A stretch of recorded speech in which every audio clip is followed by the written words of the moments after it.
You're listening to the Back Porch Talk podcast. Danny and Jason had many discussions and debates on the back porch while making pivotal investment moves with assets. That's right, with trading cards. They welcome you to the back porch and right into those discussions about current sports news with a fresh and unique twist. So come on and join us.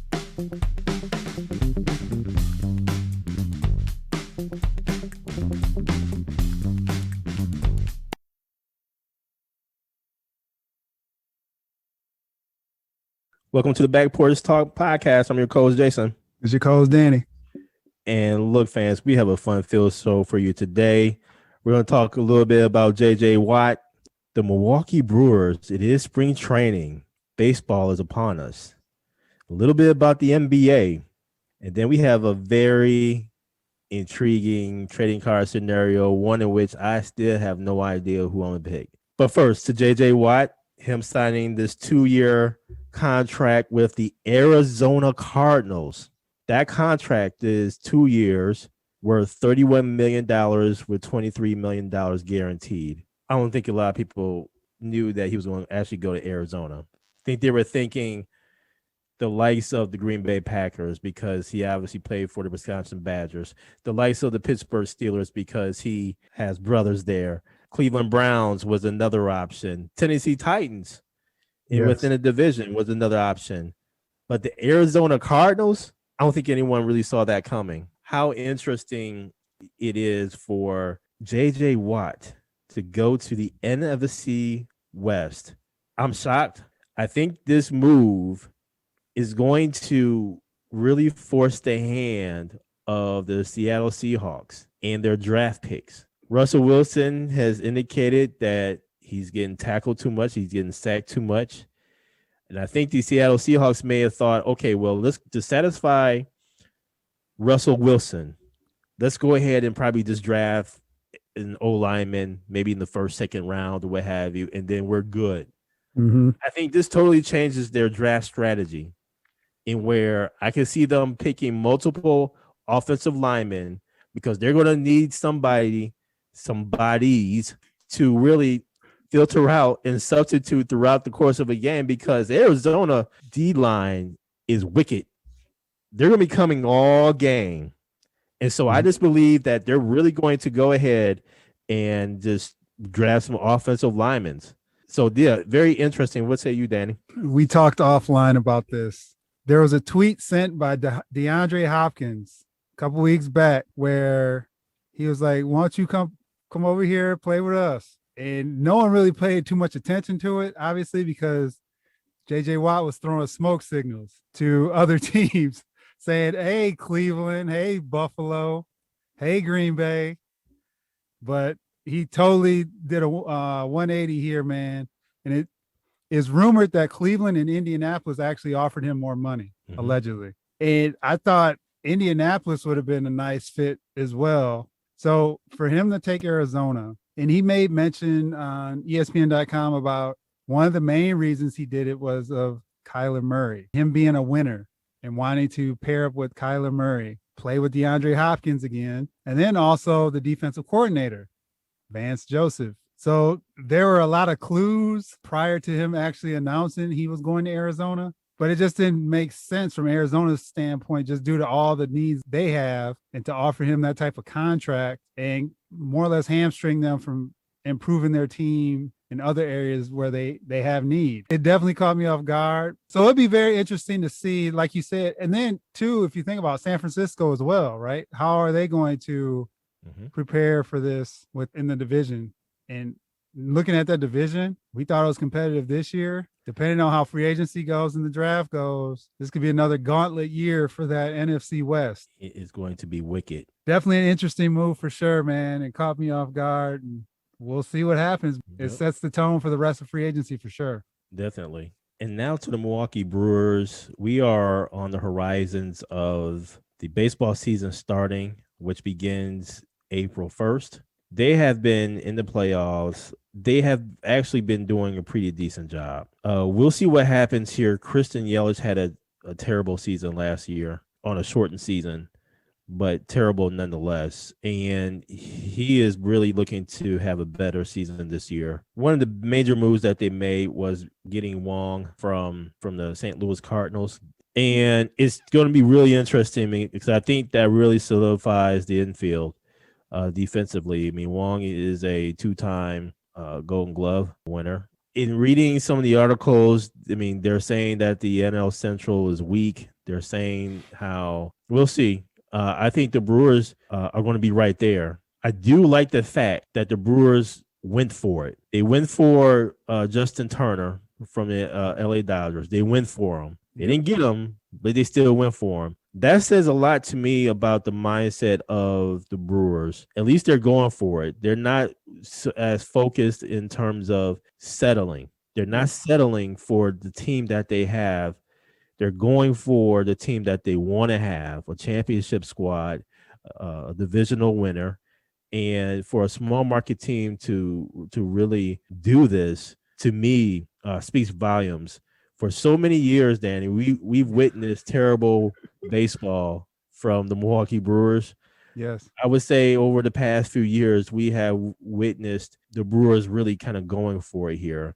And this is, again, from a small market team. I remember reading something here most recently about even though the Brewers have a very small market with regards to TV, they're actually ranked in the top 10 in terms of attendance. So COVID, yes, messed things up for us, but we have some loyal fans, some loyal Brewer fans, and it's just a good time to go to a Brewers game and all. And we so can't wait until fans could get back in the stands and really enjoy some baseball here. So we'll see what happens. What do you say, Danny? The Justin Turner deal, they were a finalist. He was actually strongly considering them. So that was good to see. You get Lorenzo Cain back, which I think will definitely impact Yelich this year.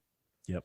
Having Lo Cain back, that's huge. Since he wasn't even there last year and they made the playoffs. So getting him back, getting his defense, getting his bat. You get Hader back and Woodruff back from a pitching perspective. And you got the rookie of the year, reigning rookie of the year coming back, Devin Williams. So I think they have a good shot to win the division. St. Louis is always going to be there, man. They made the deal for Arenado this year.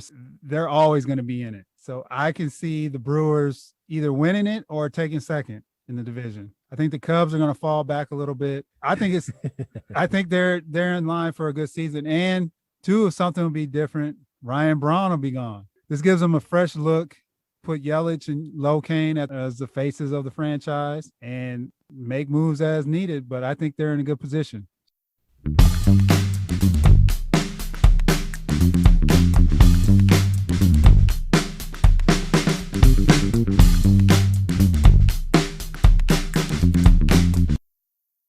Now to the NBA. Danny, we are upon All-Star Weekend, halfway through the season here. I think what we have to really watch out for here, especially in the Western Conference, is that the Phoenix Suns are rising, man. They are number 2 in the conference. So you have the Utah Jazz, Phoenix Suns, and then the Los Angeles Lakers, followed by the Clippers. I would say this, man. I think we need to really pay attention to Phoenix Suns.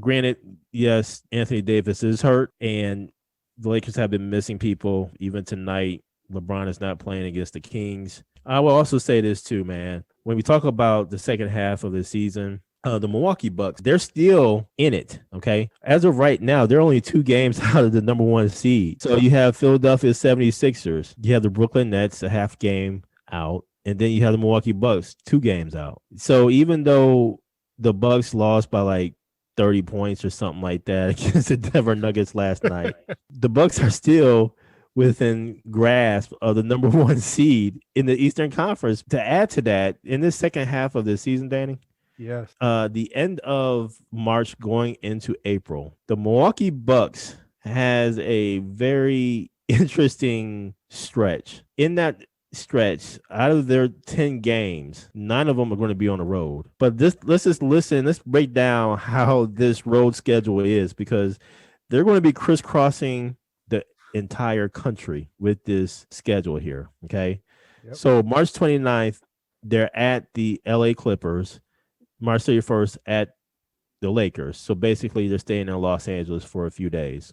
Then they go to Portland to play the Trailblazers. The very next night on April 3rd, they're at Sacramento. Then on April 6th, they're at Golden State. And then, so April 8th, they're in Dallas playing the Mavericks, again, coming from Oakland, playing the Warriors. But then I don't know what the schedulers were thinking here. So on April 8th, they're in Dallas. And then the very next day, they go back home to Milwaukee to play Charlotte. And then on the 11th, they go all the way back down to Orlando in Florida. And then on the 14th, you know where they're going? They're going back up north to Minnesota. But the very next night, they're going all the way back south to Atlanta. Whoever made this wicked schedule, man, come on, man. This is ridiculous. It's going to be interesting to see how Coach Bud really deals with this. I can see maybe some people from the G League actually being called up and kind of helping them play these games, man, because this schedule is really wicked, man. NBA is going to be interesting the second half of the season, Danny. What are your thoughts? So when they released the second half schedule, 68 days. And like you mentioned, the Bucks and their crazy schedule. Some of these teams, I believe it's San Antonio and Memphis, they play 40 games in 68 days because of COVID, because they got hit with COVID in the first, so they got to make up the games. Mm-hmm. The strength of schedule for those teams that had an easier, like the Lakers, the Bucks, just to name a few, their strength of schedule flips. So then it goes from the easiest to the hardest to balance it out. Not only do you have a harder schedule from the teams you're facing perspective, but you have the travel involved and bouncing all around the United States in these 68 days to get to the playoffs. I thought that was very interesting. And the number of back-to-back games, some of these teams have up to double figure back-to-back games also within this period. A few teams are going to be in the same boat where it's really going to test their mental and physical to see who can persevere and stay healthy throughout this time. And then you got the COVID situation looming as well. There's a lot going on where these standings could move significantly depending on, especially, I think the top tier teams are the top tier teams. I think it's that 5 through 10 where you may see a lot of shuffling just based on what's going on. I'll take a team like Golden State. They had one of the hardest schedules in the first half. Now they have an easier schedule, or one of the easiest. That may propel them up. And then if they make a move or something at the trade deadline, that definitely can help them. Yeah, let me ask you this. Do you think the number one seed really matters with not that many fans really in the stands?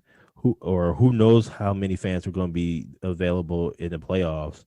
I mean, some teams are actually opening things up for the fans to actually attend games, a certain percentage. In watching the Clippers-Bucks game last Sunday, there were, 1,800, 2,000 people at Fiserv. It actually, I think, made a difference in that game, just having people there where they rallied to come back because the Bucks weren't playing great. They were getting manhandled for a little bit there. And then all of a sudden, when Giannis had that big-time dunk at the end, where he took off and Marcus Morris, he made a business decision and got out the way. He sure did. But then you could see Giannis, it seemed like he was feeding off the crowd, even though there's not that many people there. There are people there versus the bubble with the virtual fans. I think this actually makes a difference. How about you? I think for a veteran team like the Lakers or a veteran presence like a LeBron and AD, I don't think it's going to make too much of a difference there. But when it comes to like a team like the Milwaukee Bucks trying to get over the hump from, going from the second round to the next round and possibly from the from the conference finals to the finals, I think it's going to make a huge difference. I don't think it's going to matter for a team like the Brooklyn Nets, man. They can just ball no matter where they go. They try their balling skills travel with them. They may have a couple of games here kind of on a downswing or whatever, but I think when you pull in a Kevin Durant, he just likes the ball, man. It don't matter where he is. I think Kyrie is starting to become similar. James Harden, he's just a scoring machine. This year, more so an assist machine. So I think when you have that type of leadership and all, I think it's not going to really matter where they play. So we'll see what happens there, man.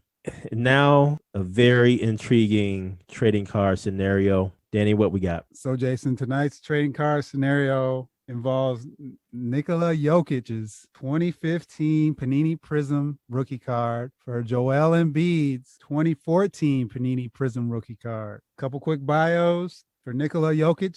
He was selected in the second round by the Denver Nuggets in 2014. He was in Serbia and ended up coming to the NBA for the 2015-2016 season. So he missed a season after he was drafted. 3-time All-Star, 2-time All-NBA, made the All-Rookie team. He averages 17.8 points a game, 9.7 rebounds, 5.8 assists, and 1.2 steals. Joel Embiid was the 3rd overall pick by the Philadelphia 76ers in the 2014 draft out of Kansas. He actually missed 2 seasons due to his foot issues. He's a 4-time All-Star, 2-time All-NBA, All-Rookie team, 2-time All-Defensive team. Career averages are 24.7 points, 11.5 rebounds, and 3 assists a game. So, Jason, looking at your portfolio, who do you want? The fans know where I'm going with this, man. I looked at some videotape. I looked at some footage of primarily Joel Embiid back when he was with Kansas.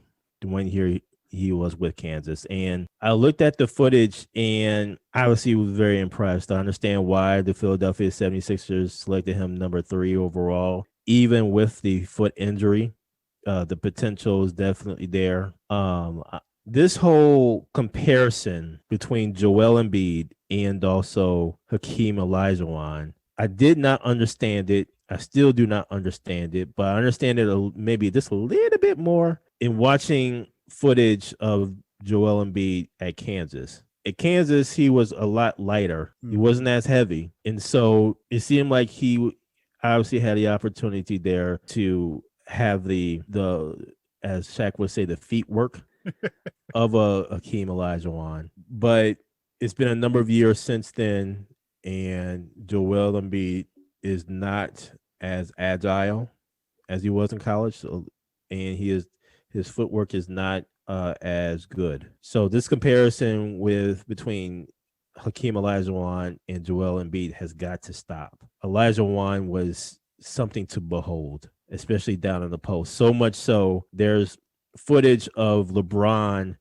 getting lessons from Hakeem Olajuwon of his post moves, of the footwork. We all just needed to stop it with this Hakeem Olajuwon, Joel Embiid comparison. Having said that, Joel Embiid is having an impressive year this year. Mm-hmm. But you did mention a stat that is very concerning. He missed the first couple of years due to his foot. But when he did return back into the NBA, he really never played a full season. In looking at the number of games that Joel Embiid has played in his career, we're looking at about 238. I did not watch Jokic's film from back in the day, so I really wanted to focus more so on what Jokic is like now. Okay. Mm-hmm. And what he is now is a triple-double machine at their center position. Last night against the Milwaukee Bucks, he got another triple-double. One stat that is very impressive is that Jokic has 50 triple-doubles in his career. There's only 2 centers having 50 or more triple-doubles in their career. That other center is Wilt Chamberlain, and Wilt has 78 triple-doubles. And so when we think about Nikola, his availability, because in looking at the number of games that Jokic has played, he's played 416 games, man. And in looking at the number of games, 80 games, 73 games, 75 games, 80, 73 games. And he's played up to this point about 35 games for the season. So I say that to say, man, the best thing for an athlete to be is to be available. We can say that about Jokic and his transformation in terms of his body from last season to this season in the COVID situation. I mean, he's dropped so many pounds and, you know, he looks a little bit more fine-tuned.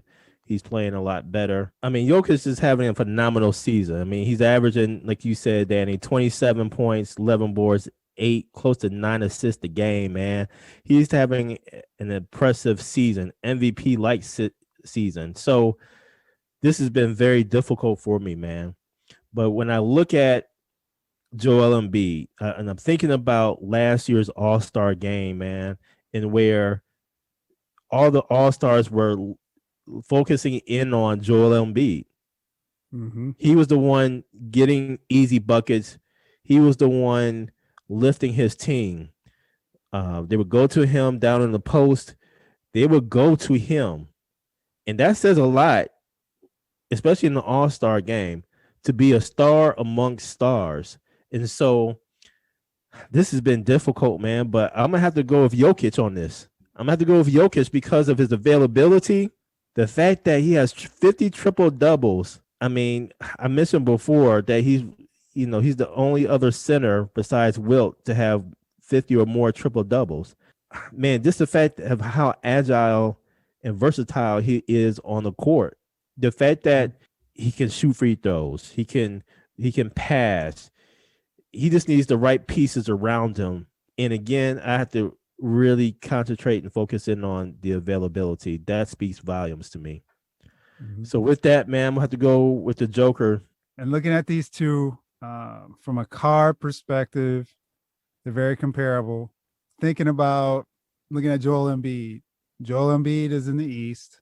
Like you mentioned, as far as conditioning, last year and more this year, he looks like he's actually in shape. And he's actually playing with a purpose this year. I wonder, with Doc Rivers being there now, that he has new motivation. And I'm curious how this looks 5 years from now, because some of that too, it was managing him because of his feet and making sure that he didn't re-injure himself after giving him time to heal up over the 2 years. And he's a dynamic player for sure, man, dominant. And he's been dominating this year. And then you look at Jokic, the triple doubles, the way he plays the game, as far as he can do, he's multi-dimensional that Joel Embiid is not. Joel Embiid cannot run a break. Jokic can run a break. He can do all that. He can shoot the three consistently. He's in the West. Mm-hmm.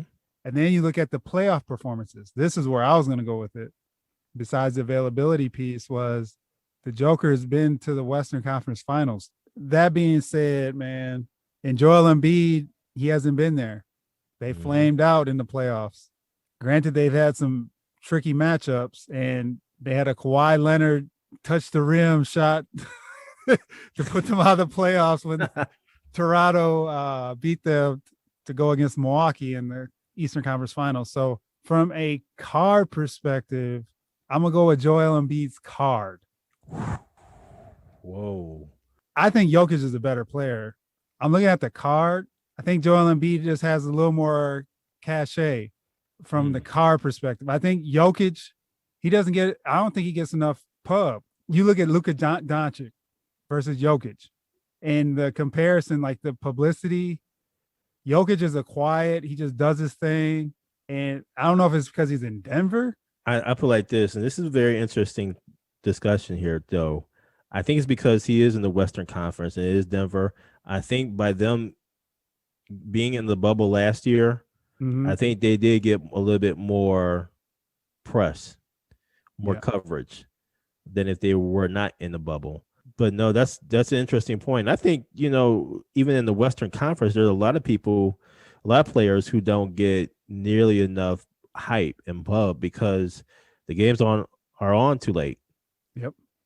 So yes. So that's where I know this is Jokic and Embiid, but you look at Dame Lillard and Spider Mitchell and all those dudes, man, where it's like, since they're on the West Coast, the bubble gave them some shine, but now it's back to like Donovan Mitchell should be getting more shine than what he is right now this year. Definitely. For Utah being number one in the West. So that is the reason I'm looking at Joel Embiid's card, is because of he's on the East Coast, he's getting more publicity.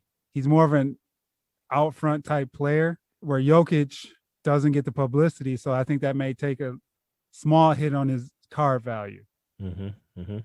I can't argue with you on that one, man, because I had a tough time, trying to decide on this one. Yeah. And I put it like this. Here's the other reason why I'm thinking about Jokic. I don't think he's going to stay in Denver his whole career. I think it's going to come down to a point where he's going to request a trade or they're going to move him or whatever. But I think he's going to be put in a better situation.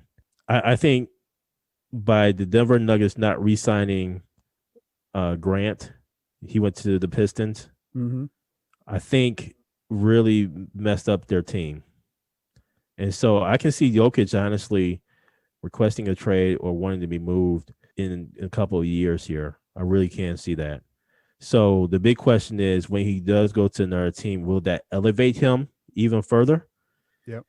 To give him more cachet, to give him more exposure. So I'm looking for the upswing of his card. So we'll see. But I do think I have the better portfolio than you.